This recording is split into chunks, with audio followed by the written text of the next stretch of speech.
Assalamualaikum warahmatullahi wabarakatuh. Bismillahirrahmanirrahim. Alhamdulillahil wahidil qahhar wa huwa rabbunal azizul ghaffar. Wassalatu wassalamu ala nuril anwar sayyidina wa habibina Muhammadin nabil mukhtar wa ala alihi thayyibin al-athhar wa sahabatil mayamil akhyar wa man naha nahwahu minal muslimin wal mu'min abrar. Faqad qala Allah Ta'ala fi kitabil karim yarfa'illahu alladhina amanu minkum walladhina utul ilma darajat wa qala nabiyyuna Muhammadun sallallahu alaihi wasallam man yuridillahu bi khaira yufaqihu fid din wa innama ana qasimullahu yu'ti aw kama qala Rasulullah sallallahu alaihi wasallam. Sebelum kita mulai pengajian ini, mari kita buka dengan pembacaan suratul Fatihah yang mana kita niatkan dengan suratul Fatihah ini semoga Allah berikan kita kepahaman, ya. Kepahaman dalam apa yang kita pelajari, ya. Dan juga kita niatkan Al-Fatihah buat penulis kitab ini yang sudah berjasa, yang membagikan ilmunya dengan ikhlas, ya. Mudah-mudahan menjadi pahala yang besar bagi keduanya, bagi Syekh Abu Bakar Abu Syuja Al-Asfahani dan Syekh Abu Bakar Muhammad Al-Hisni Ad-Dimashqi. Dan juga kita niatkan Al-Fatihah buat saudara-saudara kita, teman-teman kita, tetangga yang sedang ditimpa musibah, kesusahan, sakit, dan musibah yang lainnya. Semoga Allah angkat semua musibahnya, diberikan kesabaran, dan semoga yang sakit diberikan kesembuhan, bisa beraktivitas seperti biasanya. Ala hadhihi wa ala kulli niyatin salihah wa ila hadratin Nabi Muhammadin sallallahu alaihi wasallam. Al-Fatihah. A'udzu billahi minasyaitonir rajim. Bismillahirrahmanirrahim. Alhamdulillahi rabbil alamin. Arrahmanir rahim. Maliki yaumiddin. Iyyaka na'budu wa iyyaka nasta'in. Ihdinas siratal mustaqim. Siratal ladzina an'amta 'alaihim ghairil maghdubi 'alaihim waladdallin. Amin. Bismillahirrahmanirrahim. Kita masuk ke bab muamalat, ya. Kalau yang kemarin tentang nikah, ya. Masuk bab muamalat. Jadi fikih muamalah ini kita bagi dua. Jadi yang satu tentang jual beli, kemudian yang kedua tentang nikah. Kemarin nikah udah, ya. Jadi selang-seling tentang muamalah. Sekarang tentang khiyar. Udah ada kan khiyar? Yang perempuan udah khiyar 61. Ya. Jadi ini karena sekarang ini, ya, kita juga di dalam kehidupan itu tidak hanya ibadah saja. Fikih itu tidak mengatur hanya sholat, puasa, zakat saja, tetapi juga dalam hal muamalah, hal jual beli dan sebagainya diatur, ya, biar kita nggak salah dalam praktek jual beli. Kenapa diatur? Ya, itulah hebatnya Islam, ya. Kenapa? Sampai masalah jual beli juga diatur biar tidak ada kesalahan. Berbeda dengan kalau kita lihat dalam agama yang lain, ya, contohnya agama Nasrani, Kristen, atau Yahudi, itu sepertinya tidak ada di dalam agama mereka kitab fikihnya, gitu ya, apa gitu, nggak pernah kan. Fikih nggak ada, atau buku yang ada panduan dalam agama Kristen tentang jual beli, coba aja tanya, ya. Karena memang begini, kita belajar fikih ini berarti menunjukkan itulah kesempurnaan Islam, sampai jual beli juga diatur dalam Islam. Coba tanya orang Kristen, ada nggak di agamanya buku dalam agama Kristen mengatur tentang jual beli? Nggak ada, ya. Nah, dari sini kita belajar di sini, itulah Islam itu sempurna. Jadi Islam itu datang terakhir, belakangan itu adalah menyempurnakan agama-agama sebelum Islam, agama Yahudi, Nasrani, kemudian Islam sebagai penyempurna. Maka kalau ada orang yang dari Islam kemudian murtad ke Kristen alasannya macam-macam, berarti dia bodoh ini. Mohon maaf ya. Ada ustadz yang memang dari kecil Islam, dia ngajari pesantren, tapi akhirnya apa? Keluar dari Islam malah jadi pendeta. Bodoh ini, menurut saya bodoh. Mungkin kalau diupload kedengeran nggak apa-apa ya. Jadi salah. Jadi Islam itu sebagai agama penyempurna. Nggak ada. Bahkan begini. Nanti kalau kita belajar hadis ya atau adab, mudah-mudahan suatu saat kita belajar ya. Di dalam bab Jumat ini juga diterangkan ya dalam kitab I'anatul Talibin, cara memotong kuku itu disebutin dalam kitab. Coba bayangin. Motong kuku juga ada aturannya gitu ya. Sampai motong kumis ada aturannya, motong rambut ada aturannya. Jadi ternyata Islam itu begitu perfect begitu ya. Semuanya diatur. Tapi kadang-kadang kita ribet amat sih gitu ya. Kita ngeliat orang enak banget orang ya, semau maunya gitu ya. Tidur semau maunya, bangun semau maunya, nggak ada yang larang. Mau tidur jam berapa, bangun jam berapa, makan semau maunya, makan babi, makan yang haram juga nggak dilarang ya. Jangan lihat yang begitu ya. Jadi Islam itu ada aturan sehingga apa? Ya kita hidup lebih tentram, lebih enak gitu ya. Nah, ini kita akan membahas tentang khiyar. Khiyar itu apa sih? Ya, khiyar. Maka silakan dibaca dulu tentang khiyar. Ayo. Ini istilah baru ya.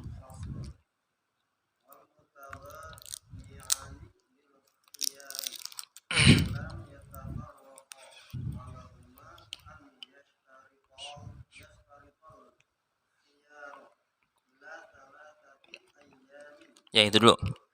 Silakan diterjemah.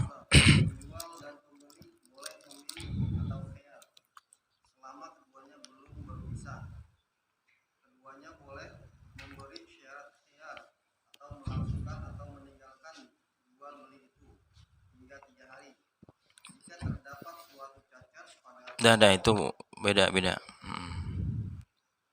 Nah, itu beda lah. Oke. Ini ya. Dari yang dibaca itu ngerti nggak? Kira-kira yang dibaca si pembaca sendiri ngerti nggak? Atau yang lain ngerti nggak? Nah itulah.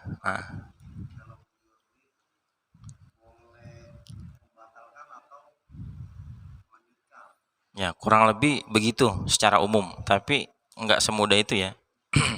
Jadi bahasanya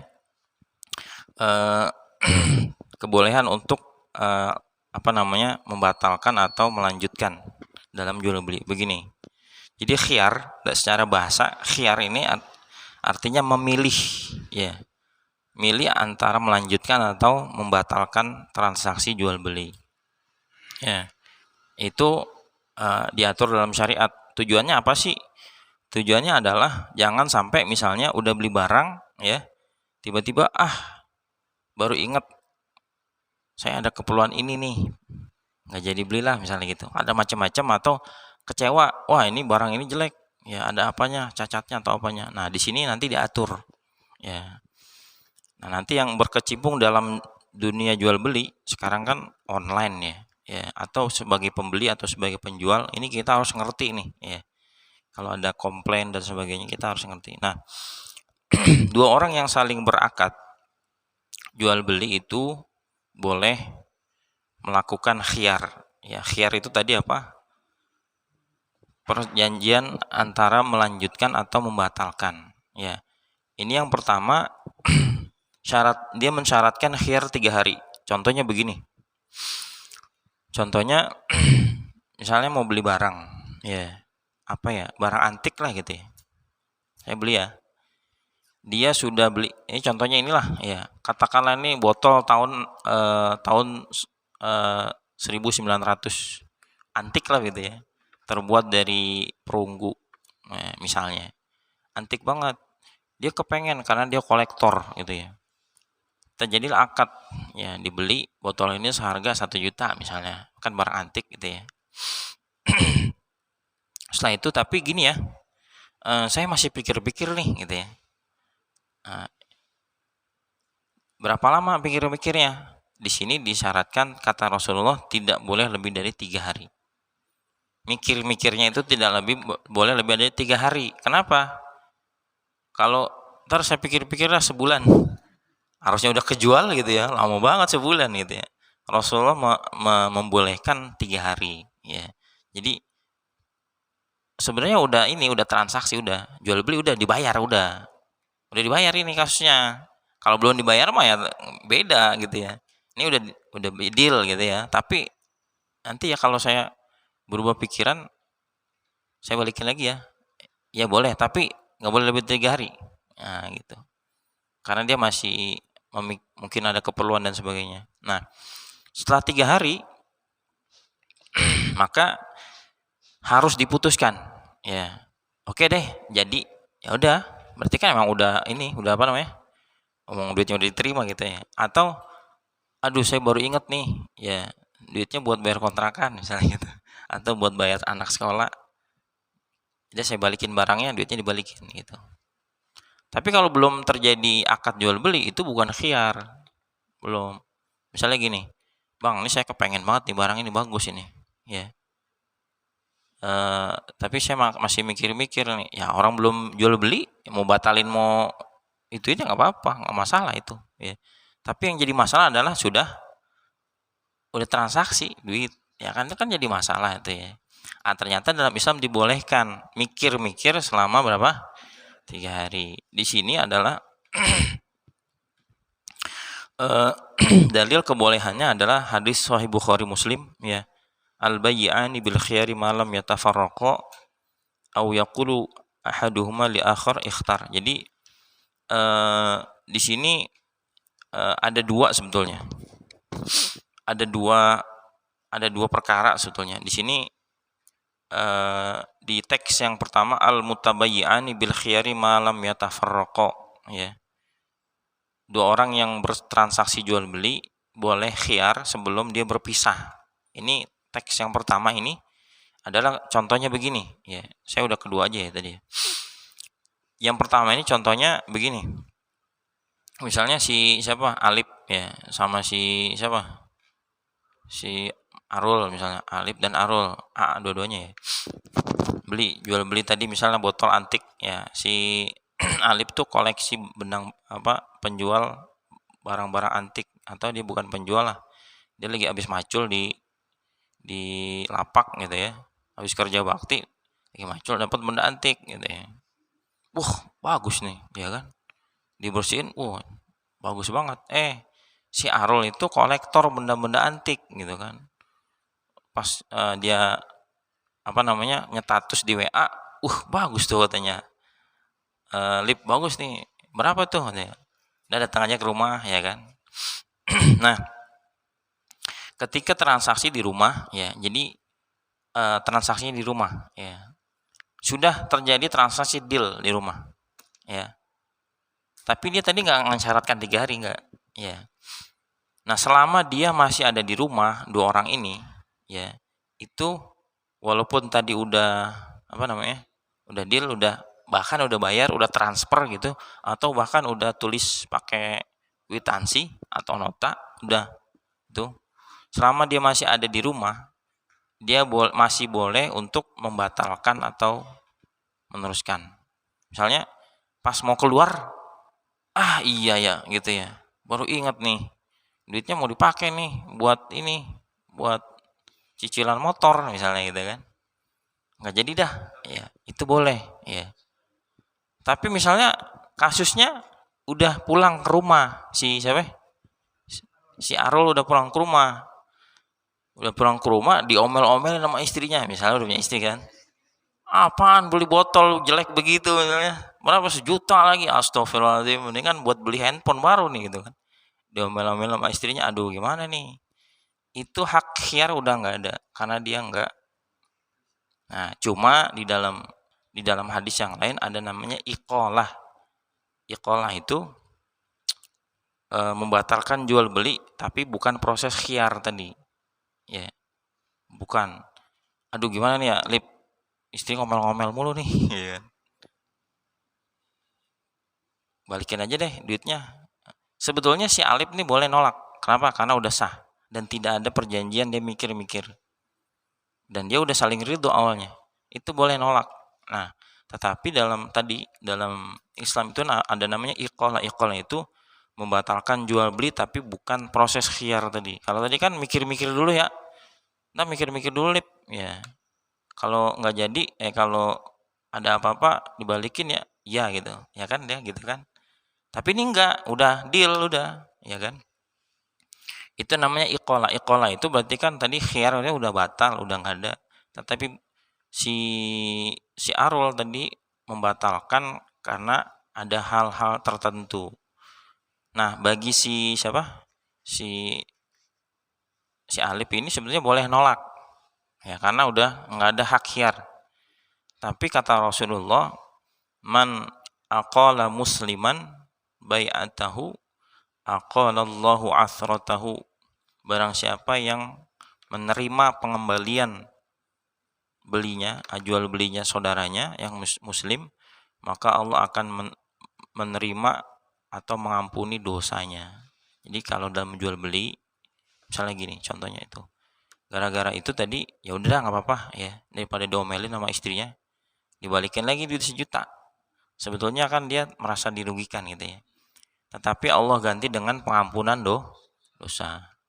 Misalnya jual beli online, ya kan, barang udah diterima, ya macam-macam lah, ya saya sering lah gitu ya. Ini saya barangnya kurang suka, padahal udah sesuai deskripsi kan, bener-bener dia udah baca, iya sih saya udah baca, tapi kok saya kagak suka ya gitu ya. Secara hukum dia nggak ada khiyar, nggak ada omong-omongan sebelumnya ya. Seandainya dia ngomong begini, bang, ini kan saya sebenarnya belum ngelihat barangnya ini. Kita kalau udah nyampe saya ngelihat, saya nggak suka, saya balikin ya, itu boleh. Ada kalau ada syarat gitu. Tadi khiyar 3 hari dari penerimaan. 3 hari dari penerimaan barang, ya. Mikir-mikirnya itu. Nah, tapi ini nggak ada sama sekali omongan begitu, nggak ada. Ya dia tiba-tiba, aduh saya kayaknya kurang suka nih, ya. Atau ada pikiran lain lah gitu. Bang, ini gimana? Saya balikin boleh nggak? Gini gini gini gini. Nah, karena tidak ada perjanjian sebelumnya, khiyarnya itu nggak ada. Bagi si penjual boleh menolak, dan dia juga sebetulnya dalam hukum dia dimenangkan kalau nolak. Nah, tapi misalnya dia berbaik hati, ya udah nggak apa-apa balikin lagi, tapi ongkir tanggung ya gitu ya. Nah itu terserah ongkir mau nanggung siapa gitu ya. Biasanya yang beli lah, ya, karena dia membatalkan. Ya udah nggak apa-apa balikin, nanti barang yang dibalikin, uang yang dibalikin. Secara apa namanya? Secara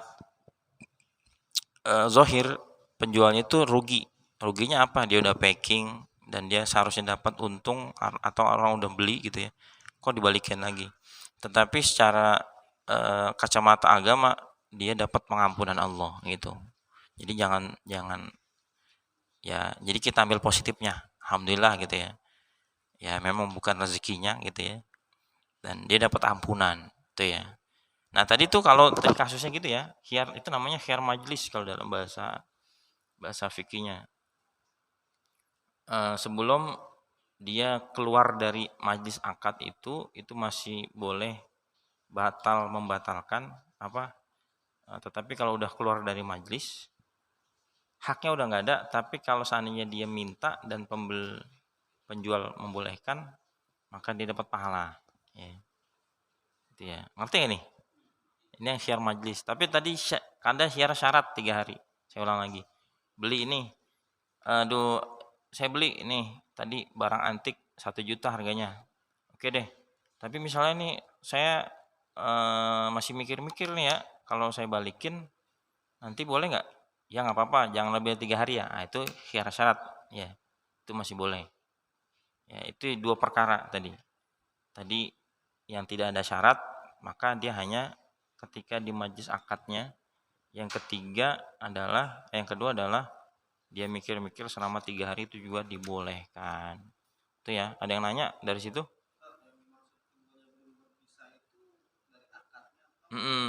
Dari tempat. Jadi tadi kan gini kan, kasusnya tadi di rumahnya si Alip, transaksinya di rumah Alip. Jadi belum perlu itu selama dia belum keluar dari rumah. Nah, jadi tidak ada hak khiar. Kalau misalnya si Arul balik di pertengahan jalan atau tadi diprotes sama istrinya, ada yang bawain buku loh. Siapa? Heeh. Apa tadi? Kalau misalnya jadi lupa jadi. Ya itu ya. Jadi kebolehannya itu kalau tadi yang kagak pakai syarat adalah selama dia di majelis akad ya. Kalau di rumah ya sebelum keluar dari rumah.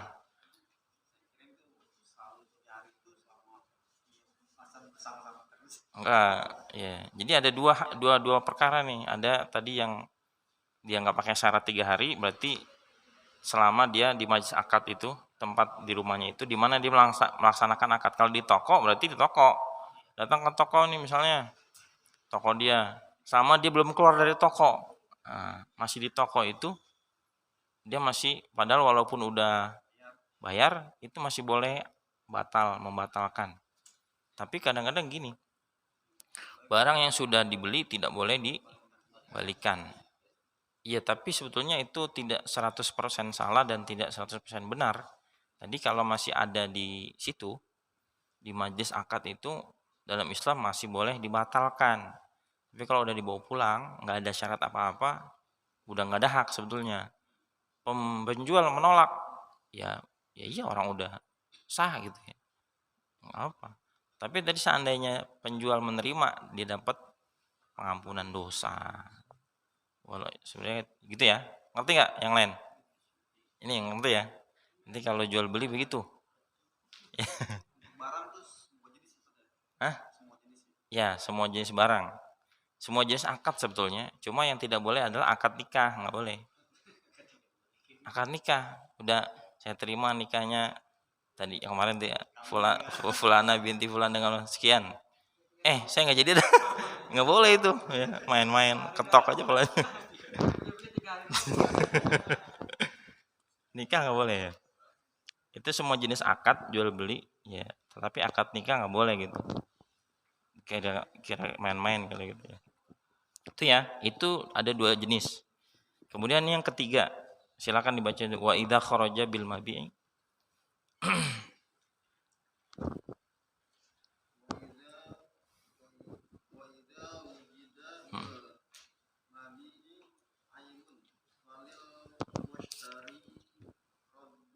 Nah, itu terjemahin dulu.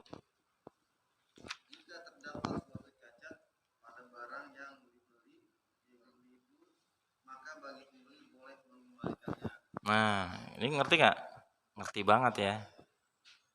Ini ini alasan pengembalian adalah karena cacat. Kalau yang tadi alasan pengembalian itu ya nggak ada, alasannya apalah gitu ya. Ini alasan pengembalian adalah cacat. Contohnya gini, contoh yang gampang adalah beli barang di Cipulir, ya.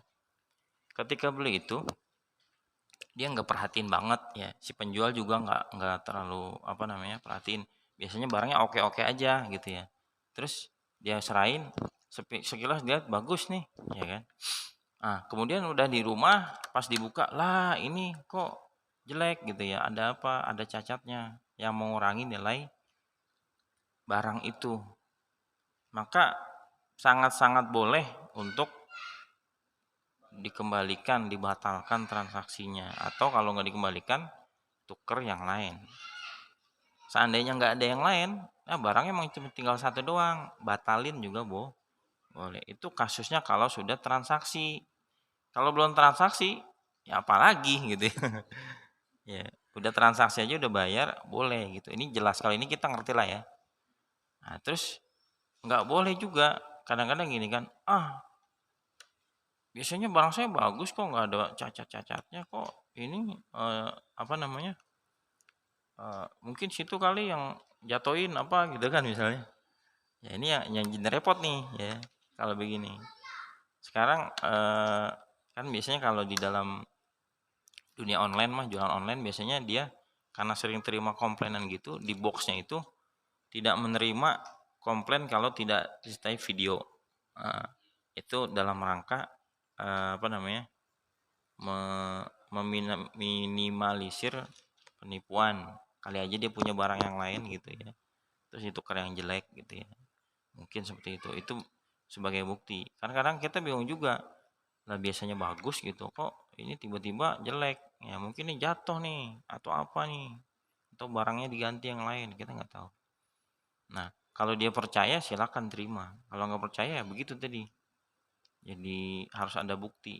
Ya, zaman sekarang gitu ya, pakai video, kan zaman dulu nggak ada ya, makanya di sini nggak ada nih pembahasan pakai video. Ini zaman dulu, zaman penulisan kitab ini belum ada iPhone, belum ada Android, belum ada handphone, belum ada kamera, nggak ada.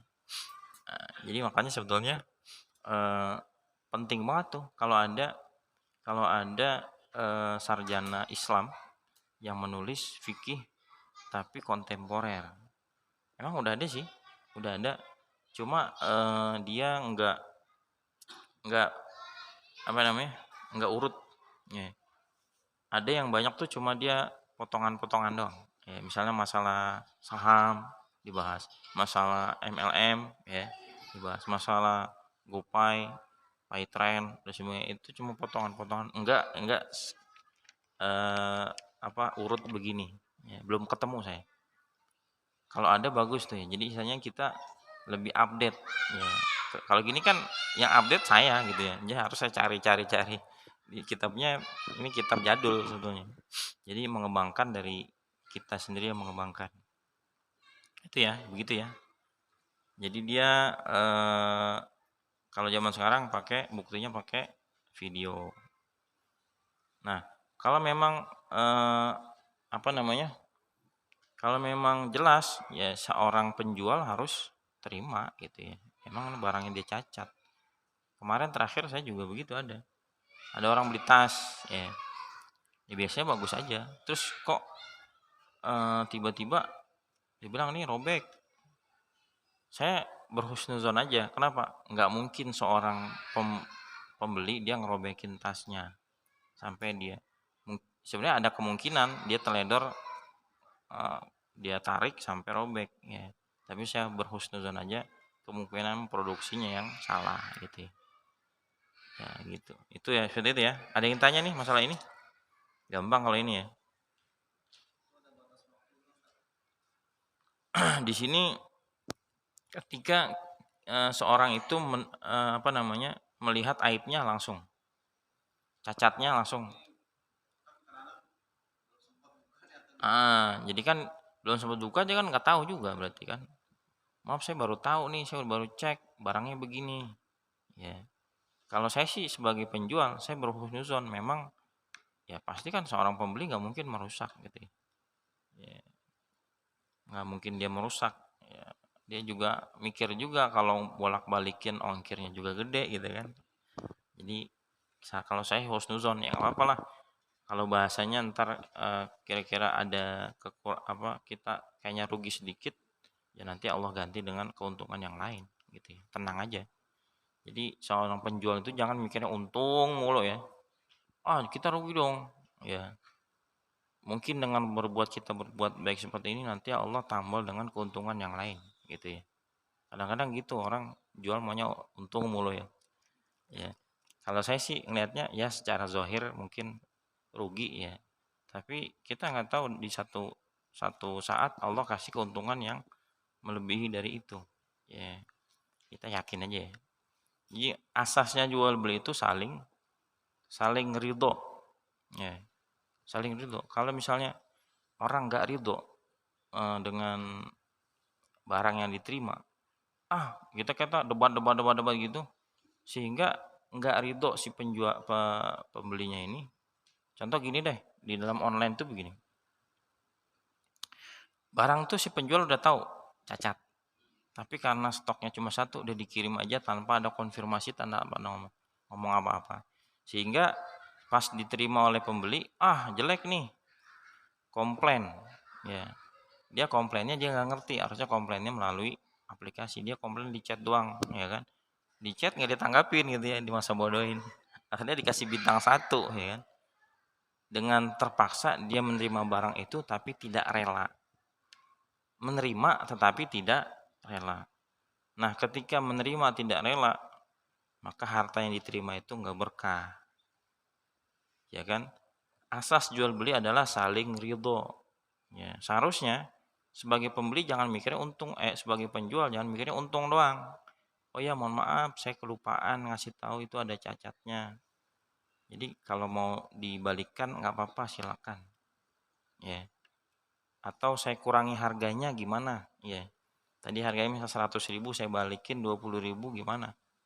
Ya makanya terjadi saling ridho lah gitu. Oh ya nggak apa-apa deh, dikurangin 20.000 ya. Secara apa namanya? Secara zahir mungkin keuntungan kita berkurang, tapi karena kita sudah membuat muamalah yang betul, ya di situ ada keuntungan kita sebagai penjual yang jujur. Ya, dalam sebuah hadis itu at-tujar, ya gimana bahasanya? Para para pedagang yang adil nanti di akhirat bersama para anbiya. Kedudukan yang tinggi loh. Para pedagang yang jujur, ya nanti di akhirat bersama para anbiya, para nabi. Ya, belum pernah itu ada hadisnya apa namanya?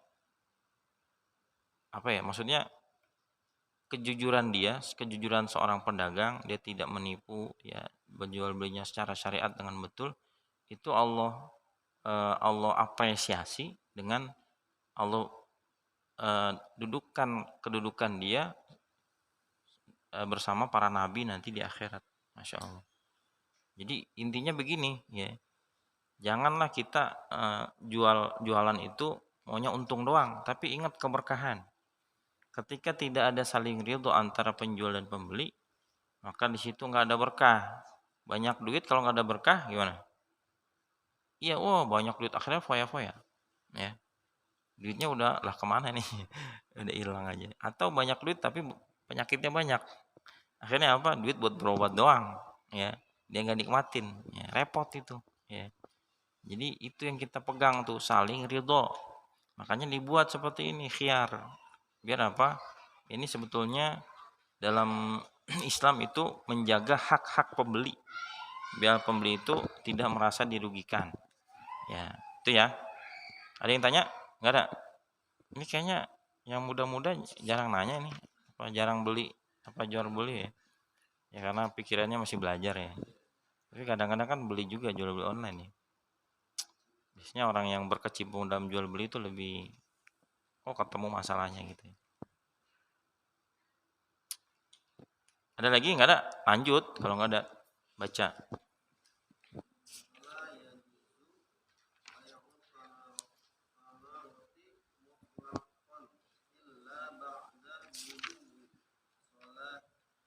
Ya, itulah terjemah langsung.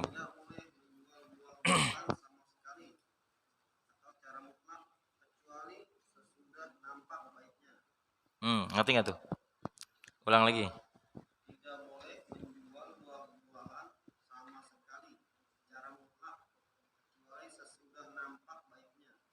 Ya, ngerti nggak? Siapa yang ngerti? Ayo. Gimana?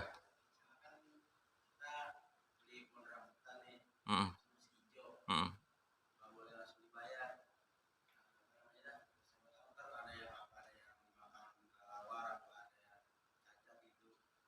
mm, mm. Sepakat nggak?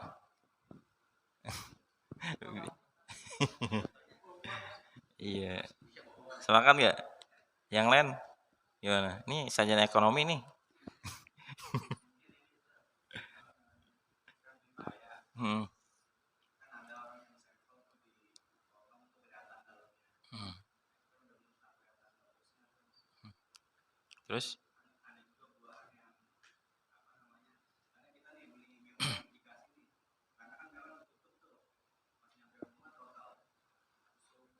Ya. Jadi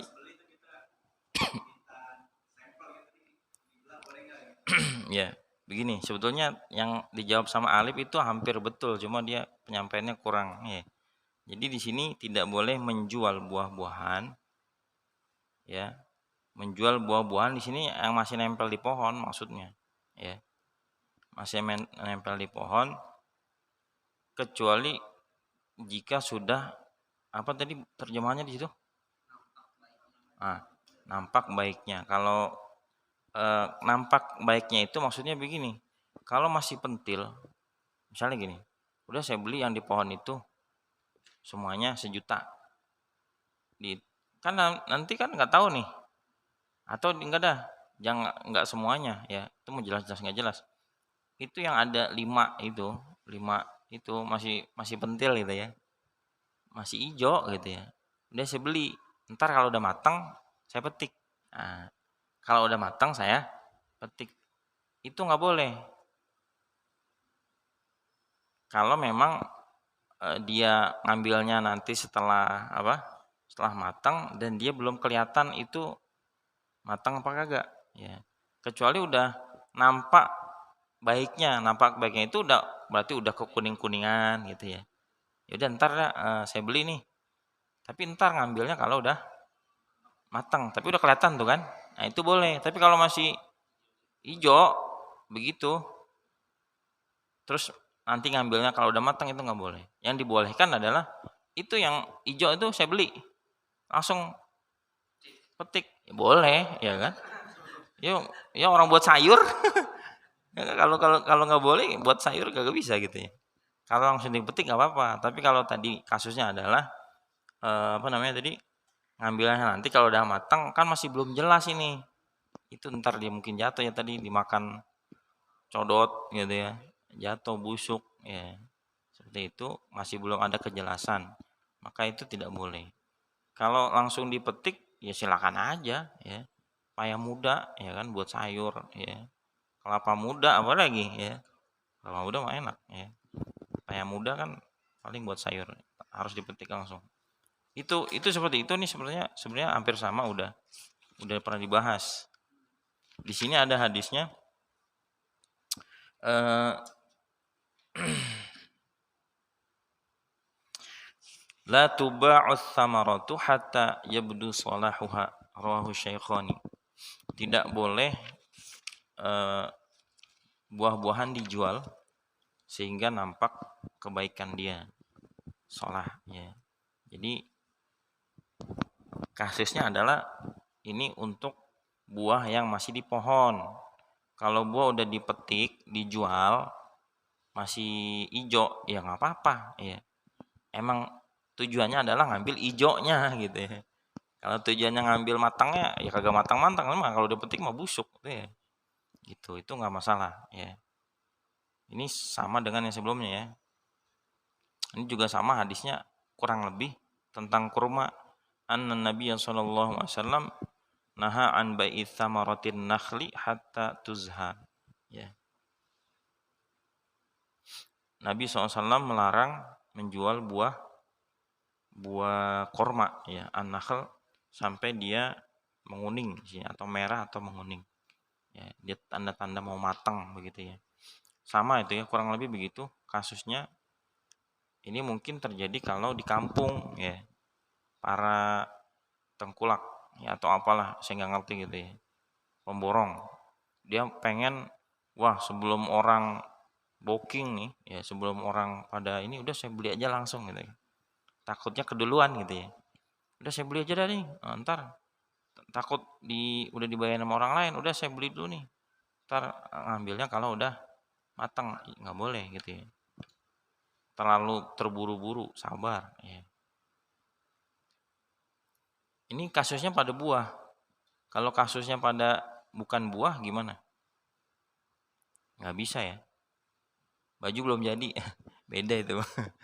Kasusnya mesen, beda itu. Ya. Hah? Anak kambing. Ya. Anak kambing kayak gimana? Beli kambing ntar. Itu mah belinya beli kambing anak jelas. Ya. Kayak si Lukman ya. Ini beli ini ntar gratis pelihara. Ya, itu kan berarti ekstra gitu ya. Gratis pemeliharaan nanti ngambilnya pas hari kurban. Berarti nanti itu harus ada perjanjian. Ntar kalau dia sakit mati gimana? Itu harus ada perjanjian. Jangan nggak ada perjanjian. Ntar wah kambingnya mati. Mati ngapa nih? Kita rugi jadinya.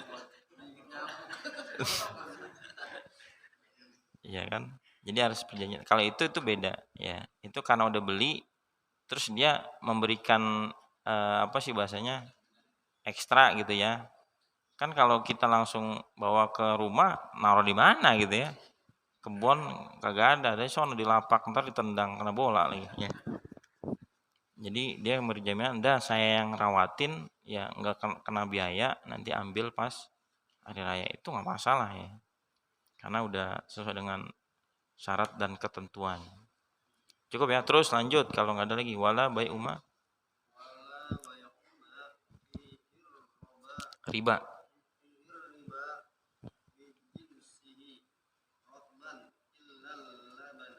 Mm-mm. Dan tidak boleh menjual benda yang di dalamnya berlaku hukum riba dengan sesama jenisnya dalam keadaan basah kecuali air.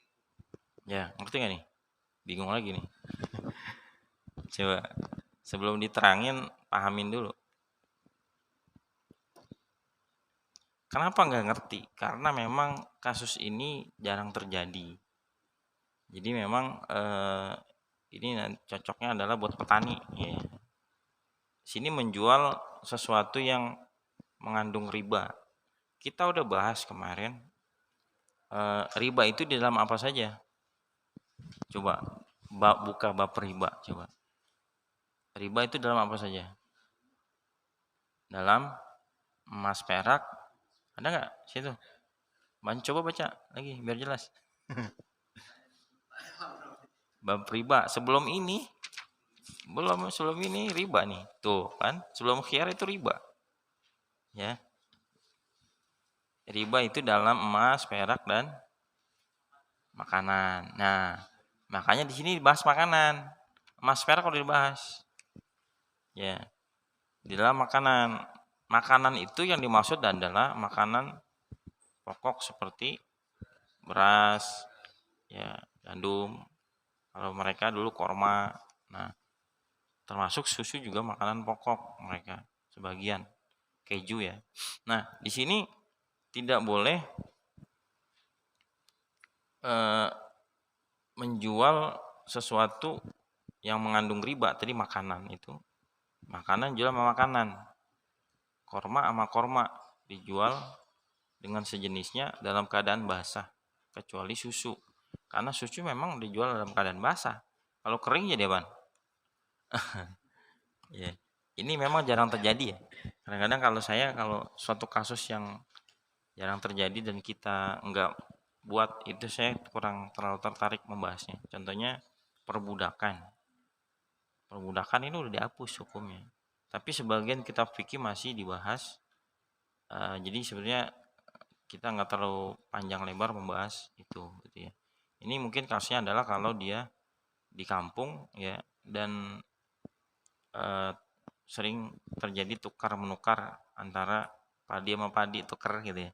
Kita kan enggak ini ya, pakai duit aja ya, repot-repot amat di kampung biasanya. Atau mereka yang memang ya itu duit nggak ada, ya udah tuker padi sama padi misalnya gitu, tapi masih basah gitu ya. Itu gimana kasusnya ya, seperti itu ya.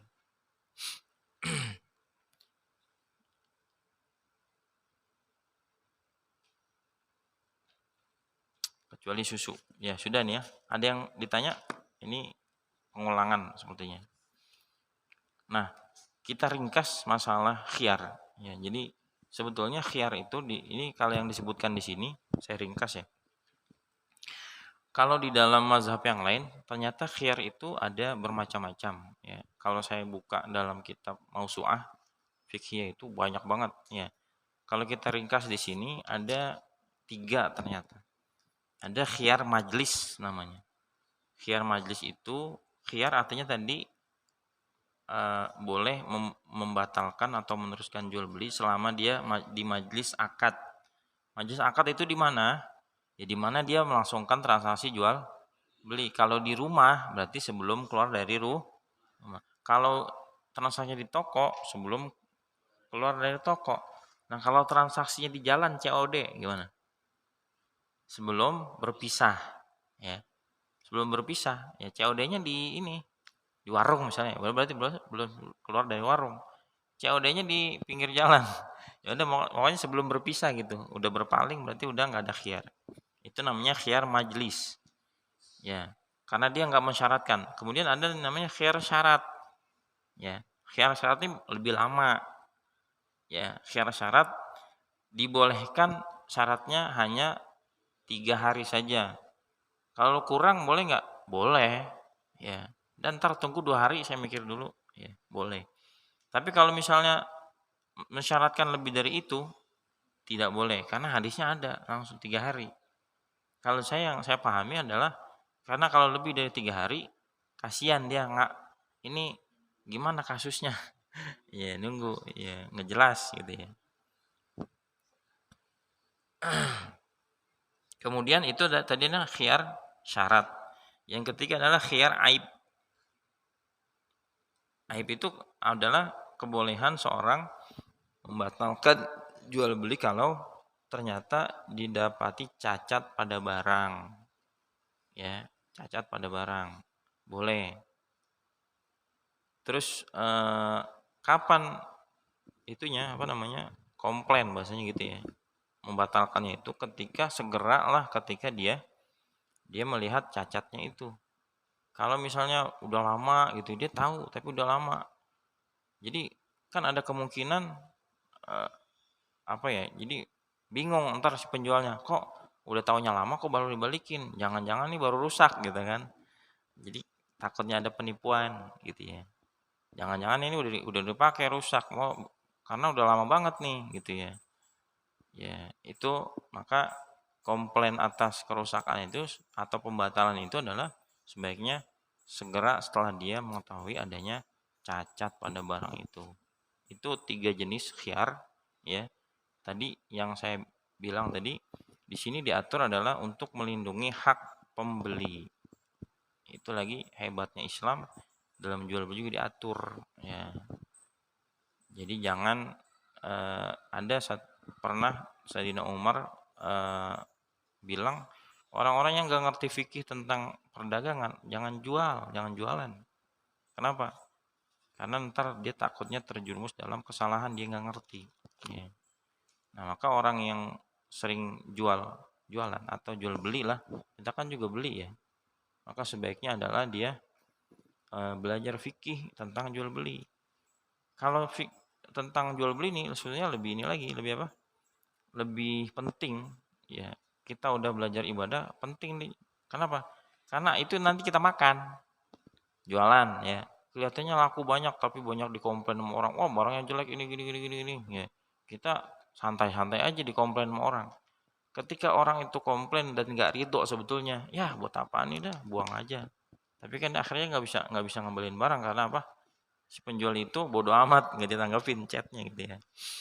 Maka tidak ada keberkahan. Ya, hati-hati tuh ya jualan. Itu ya kurang lebih ya.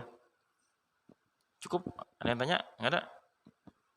Kalau nggak ada yang tanya kita cukupin aja. Udah mau jam 9 nih. Mudah-mudahan apa yang kita bahas ya bermanfaat ya bisa kita amalkan dalam kehidupan kita sehari-hari sehingga karena ini berhubungan dengan kehidupan kita ya mudah-mudahan kehidupan kita ini tambah berkah ya. Kita belajar ini itu tadi niatnya adalah menghilangkan kebodohan kita ya. Saya tekankan sekali lagi, Islam itu tidak hanya mengatur ibadah doang, tapi juga muamalah diatur. Kalau yang sebegini diatur, maka apalagi yang besar gitu ya. Itu diatur.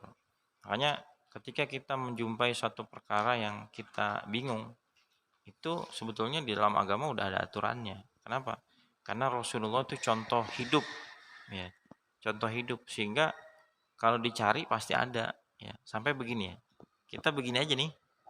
Nih, ini ada nih aturannya nih di masjid atau gimana ya. Sampai kita terlentang begini. Ini ada aturannya. Ya. Kok kayaknya Islam ribet amat? Enggak ribet. Itu menunjukkan Islam itu perfect gitu ya. Semuanya diatur. Kita mau diatur jadi orang baik gitu ya. Bukan orang yang kagak punya aturan ya. Bukan orang yang gak punya adab ya. Insya Allah kalau kita belajar agama ya tambah baik ibadah kita, tambah baik muamalah kita, insya Allah kehidupan kita berkah. Orang juga enggak tersakiti dengan perilaku kita. Sehingga kalau betul-betul dia mempraktekkan Islam, ya, insya Allah orang akan terkesan dengan Islam. Ya. Saya contoh begini, satu kisah, ada eksperimen. Orang buat eksperimen, satu dia buat di Dubai, satu lagi di negeri barat, entah di mana. Dia jalan, dia jatuhin dompet atau uang gitu ya. Ya. Ketika dia di negeri barat gitu ya, itu ketika dompet jatuh, ada orang ngambil langsung diumpetin, ya langsung kabur. Rata-rata begitu, ya. Tapi ketika di Dubai, ya, terus dijatuhin, langsung, "Woi, dompet, dompet, dompet," gitu kan. Rata-rata begitu semua. Nah, menunjukkan Islam itu bagus, ya.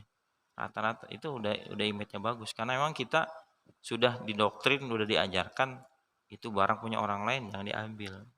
Tapi karena mereka nggak punya aturan, ya, wah ini barang bagus nih, rezeki ini gitu ya. Ya, itu kalau nggak punya aturan begitu, ya. Ya alhamdulillah kita orang Islam punya aturan, ya. Jangan memakan harta orang lain dengan zolim, ya, atau dengan tidak ada kerelaan. Makanya juga kalau minjem barang orang lain sama, nggak rela, saya nggak ridho nih. Walaupun ya kalau udah akrab mah beda kali ya. Ya. Apalagi ngeprank, ya ngeprank walaupun tujuannya adalah untuk konten senang-senang, tapi ada orang yang di prank itu gedek, nggak senang sampai dia itu nggak boleh ya. Nyakitin orang lain termasuk nyakitin orang. Kalau ngepranknya baik nggak apa-apa, ngeprank ngasih duit, ya. Ada nggak ngeprank ngasih duit? Banyak, ya. Tapi kalau ngepranknya sampai nyakitin, sampai nakut-nakutin, malu-maluin, itu tidak diajarkan dalam Islam. Kita jangan ikut-ikut, ya. Jadi apa namanya? Jadi YouTuber bikin konten yang berguna lah, ya. Jangan yang nggak berguna, ya. Mudah-mudahan apa yang kita pelajari bermanfaat, kita bisa mengamalkannya dalam kehidupan kita sehari-hari. Wassallallahu ala sayyidina Muhammadin wa ala alihi washabbihi wasallam walhamdulillahirabbil alamin. Al-Fatihah. A'udzu billahi minasyaitonir rajim. Bismillahirrahmanirrahim. Alhamdulillahirabbil alamin arrahmanir rahim maliki yaumiddin. Iyyaka na'budu wa iyyaka nasta'in. Shiratal mustaqim. Shiratal ladzina an'amta 'alaihim ghairil maghdubi 'alaihim waladdallin. Amin. Bismillahirrahmanirrahim. Alhamdulillahirabbil alamin wassalatu wassalamu ala asyrafil anbiya'i wal mursalin sayyidina Muhammadin wa ala alihi washabbihi ajmain. Allahumma anfa'na bima 'allamtana wa 'allimna ma yanfa'una wa zidna 'ilma. Allahumma inna nas'aluka 'ilman nafi'a wa rizqan thayyiba wa 'amalan mutaqabbala. Allahumma inna na'udzubika min 'ilmin la yanfa' wa min qalbin la yakhsha' wa min nafsin la tashba' wa min da'watin la yustajabu laha. Rabbana atina fid dunya hasanatan wa fil akhirati hasanatan wa qina adzaban nar. Wa sallallahu ala sayyidina Muhammadin wa ala alihi washabbihi wasallam. Walhamdulillahi rabbil alamin. Taqabbalallah. الحمد لله